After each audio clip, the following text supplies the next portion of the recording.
All right. Good morning, folks. Hope everyone's doing well.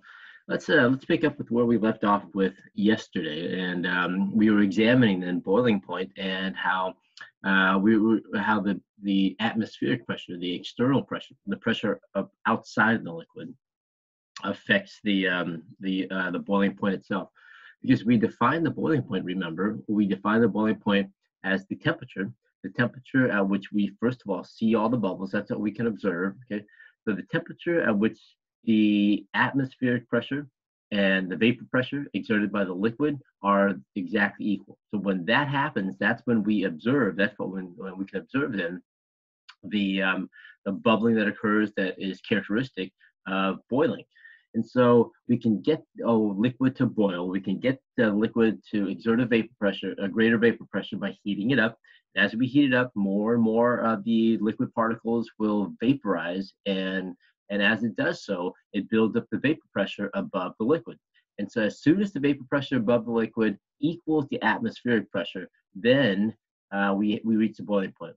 The way that you want to imagine this then is that you are building up enough of the vapor pressure vapor particles from the liquid so that at the point where the number of vapor particles from the liquid equals the air particles outside of the liquid, when those numbers are roughly the same, and we want to consider this, when they are the same and they exert the same pressure, that's when you have boiling. Okay, and so the boiling then should be affected if the atmospheric pressure changes. If the pressure outside, if the air pressure changes, then we would expect then that the boiling point too would change, because then you would require more or less of the vapors to come out in order to equal the atmospheric pressure. Okay, and so this is what I asked you to do yesterday, and let's go ahead then and pause your video and go get your answer from yesterday, and let's take a look at what you wrote versus what and compared to what we're going to talk about this morning. Okay,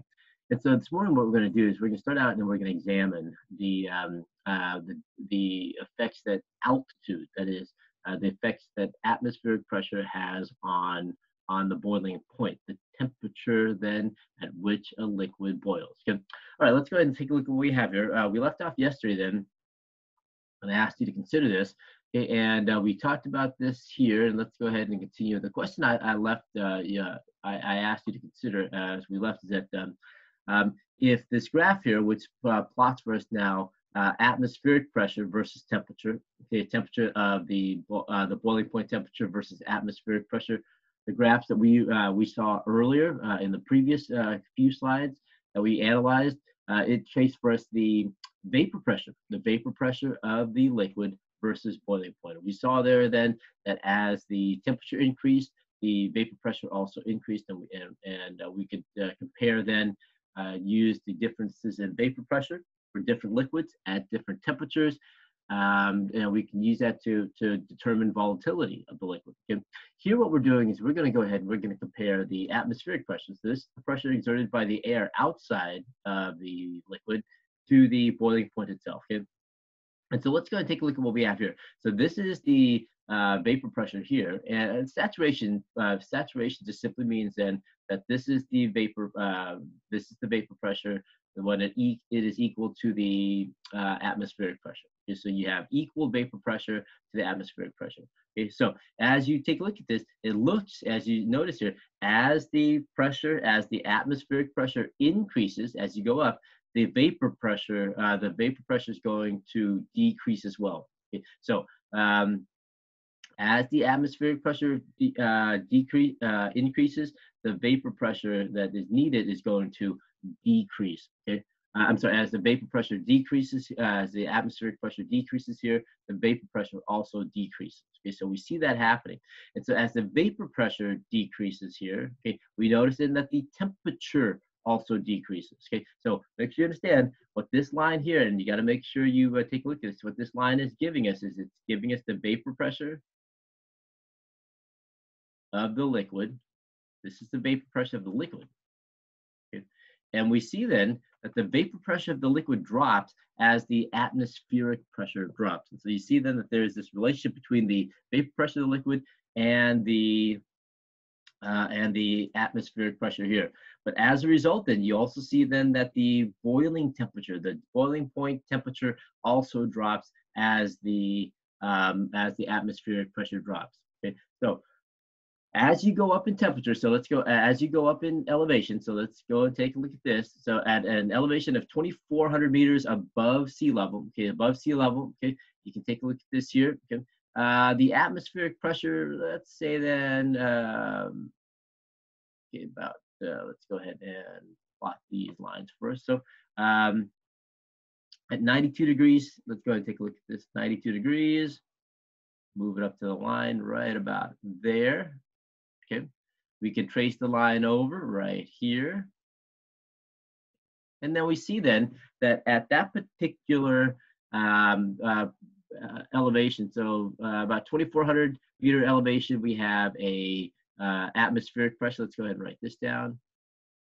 The atmospheric pressure is roughly about what, 760 millibar. Okay, so it's about 760 millibar here, and that's the atmospheric pressure. Okay, and so at that particular pressure, okay, we see then that the boiling point for this liquid, okay, is about 92 degrees Celsius. Okay, so at about 760 millibar. So again, when we take this liquid up to about 2,400 meters in height, so we move it up, the elevation is 2,400 meters. The atmospheric pressure at that point is 760 millibar, and the boiling point of this liquid is 92 degrees Celsius. Okay, let's compare. So let's move back. Let's go back down here. Okay, and at 0 meter elevation. Okay, so this is going to be sea level here. 0 meter elevation. This is sea level.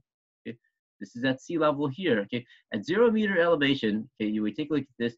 The atmospheric pressure. Let's go and write this down here. Atmospheric pressure at this elevation is about 1,000 millibar. Okay, okay, that's about 1,000 millibar. And if you notice here, the boiling point for this liquid is 100 degrees Celsius. So the boiling point for this liquid is 100 degrees Celsius at 0 meter elevation, okay, which gives us an atmospheric pressure of 1,000 millibar. Okay, all right, real quick, and hopefully you recognize this here also. The saturation, the vapor pressure here at 2,400 meters is 760 millibar, and the pressure here at sea level, 0 meters, is going to be 1,000 millibar. So remember, if we're talking about the boiling point, the vapor pressure and the atmospheric pressure has to be the same. But we're analyzing here atmospheric pressure and its relationship to boiling point. And so we see here then at the lower elevation, the boiling point is higher, and then at the excuse me, okay, at the higher elevation here. The higher elevation, the liquid here boils at a lower temperature than at the lower elevation. So you got to make sure you keep this in mind, and let's quickly summarize this for you. Okay? Okay. As you go up in elevation, okay, as you go up in elevation,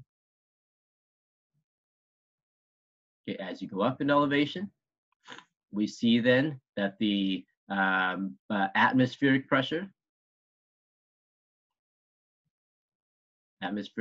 drops.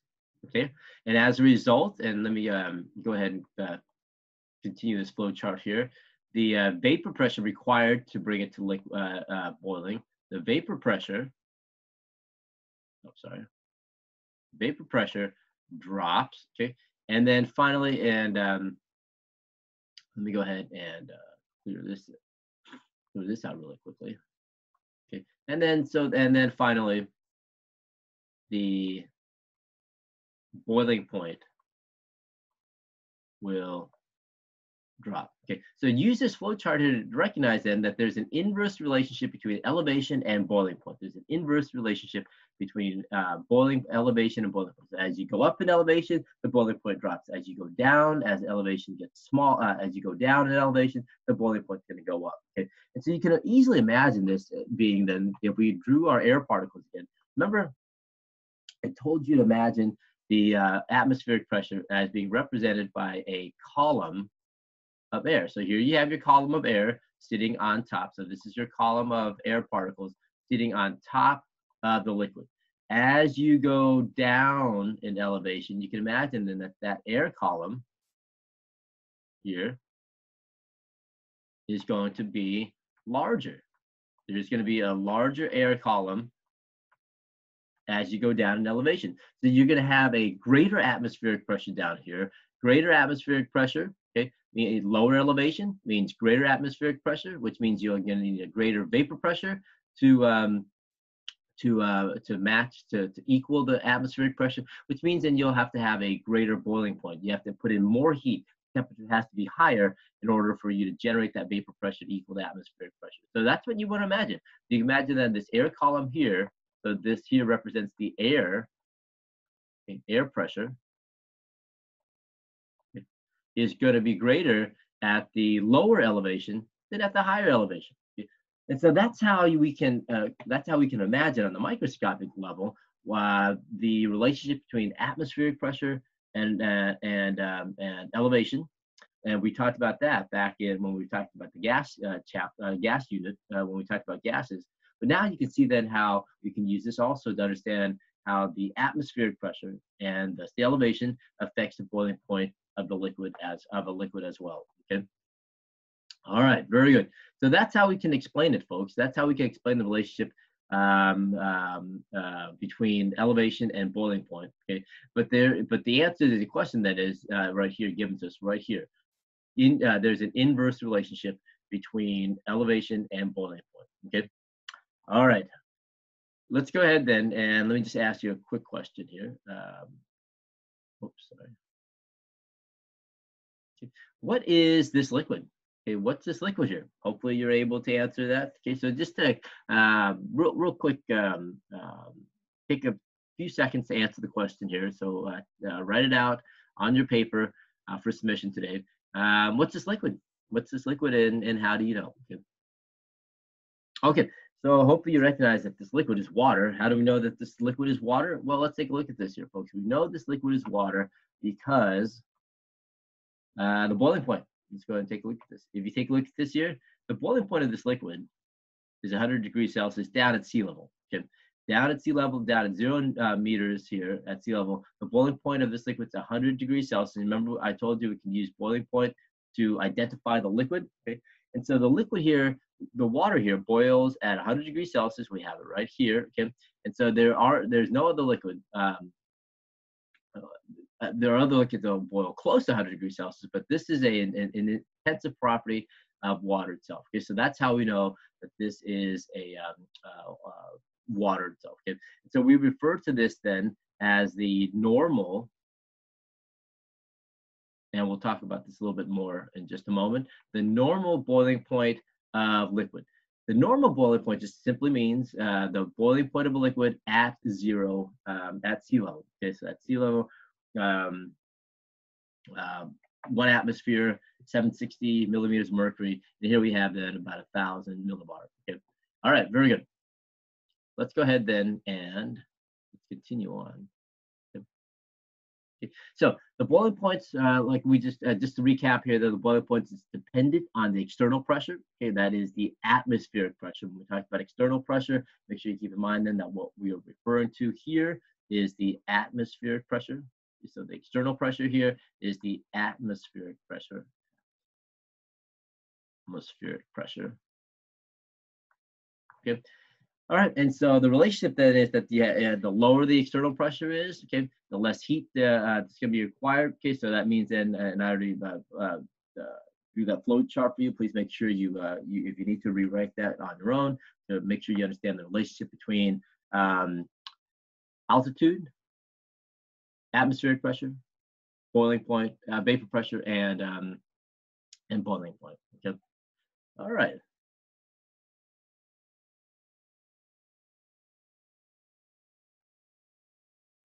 Okay. So with that said, then higher elevations, let's quickly continue to summarize. Higher elevations means you have lower pressure. Lower pressure means you're going to have a lower boiling point. Okay, so the sea level pressure, we already told you, is about 101.3 kilopascals, 1 atmosphere.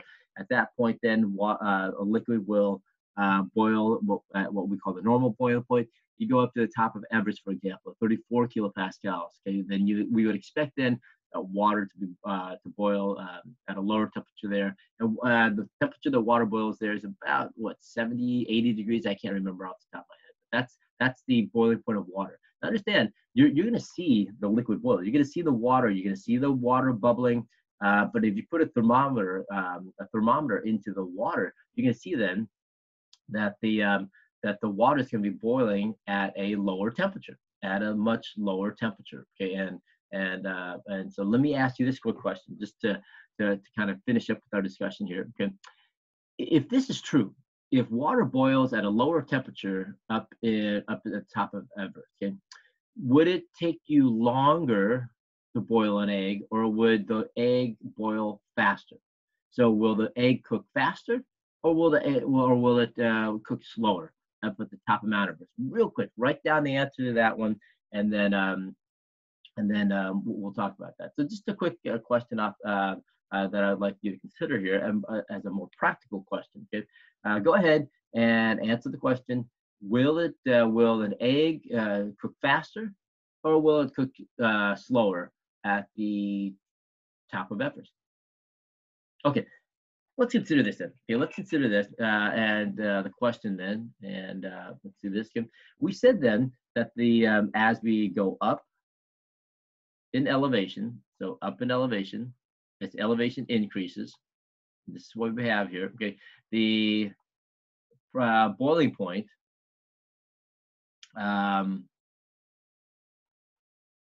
drops. Okay? It drops, which means then the liquid is boiling at a cooler temperature. Okay? The liquid is boiling at a cooler temperature. So if the liquid is boiling at a cooler temperature, it will increase the time that it'll take to cook. Okay, why is that? Because the water is not as cold. I'm sorry, the water is not as hot. The reason why the water, we can boil an egg down here is we can still boil an egg and it's faster down here, and we can still boil an egg up into the top of Everest. It's going to take longer. Why? Because the water, the boiling water, is at a cooler temperature, and so it will take longer to cook.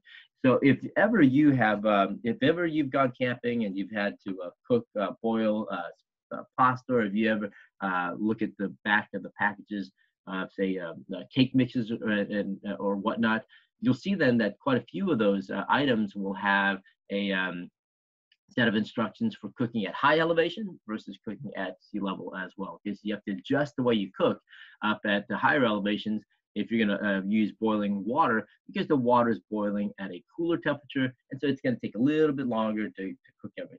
Okay, so there it is. That's our answer there for that question. So it's going to take longer for the egg to cook because it has to sit in that cooler water. So understand, this is not cool water. It's still fairly hot water, but it's not water at 100 degrees Celsius. Yeah. So if you're boiling water, if you're boiling an egg at 70 degrees, boiling an egg at 70 degrees Celsius, the boiling water versus 100 degrees Celsius, it's obviously going to take you more time to cook that egg. Okay. All right. Very good.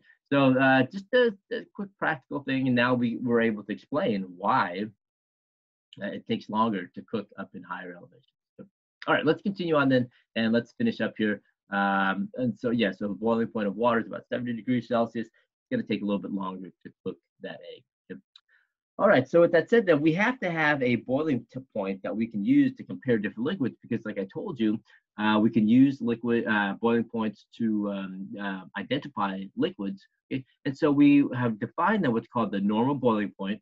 The normal boiling point is the temperature at which a liquid boils at sea level, okay, at 101.3 kilopascals at 1 atmosphere versus 1 atmosphere of atmospheric pressure. Okay, and so this allows us to standardize the boiling points so that we can use the boiling points to compare different liquids. Okay, so any reference you have when you look up the boiling point of a liquid, oftentimes it'll mention either the pressure that the liquid, the pressure at which the boiling point was measured, or it will just say normal boiling point. Okay, so 100 degrees Celsius for water, the boiling point of water, when we say it's 100 degrees Celsius, we're referring to then its normal boiling point. Okay. All right. So that's it for liquids, folks. And so with liquids, please make sure you take a look at the basic three properties that we talked about. We talked about evaporation, we talked about vapor pressure, we talked about boiling point. And so make sure you're able to discuss those properties of liquids, both on the macroscopic level and the microscopic level. And it looks like I'm running low on time here. And so what we'll do tomorrow then is we're going to start our discussion of solids here, and then that's going to go fairly quickly. Solids are a fairly complex state of matter, especially when we talk about their three-dimensional structures. So I'll just mention that really quickly, but I do want to discuss then how we can explain the structure and some properties of solids at the microscopic level as well. And so please review that, review the properties of solids that we know about on the macroscopic level, because you want to be able to explain those properties at the microscopic level, like we did with gases and liquids. And then also, so we'll finish up with the solids here. And then I want to finish up this chapter by talking about phase changes, what they are, and how we can plot the phase changes on a graph. Okay, and the effects that temperature and atmospheric pressure has on the phase change itself. Okay. All right, so please go ahead and please take a look at section 13.3 here and preview section 13.4, so that'll help us help you better understand that discussion when we get to it tomorrow. Okay. All right, very good, folks. Have a good day, and I will see you tomorrow.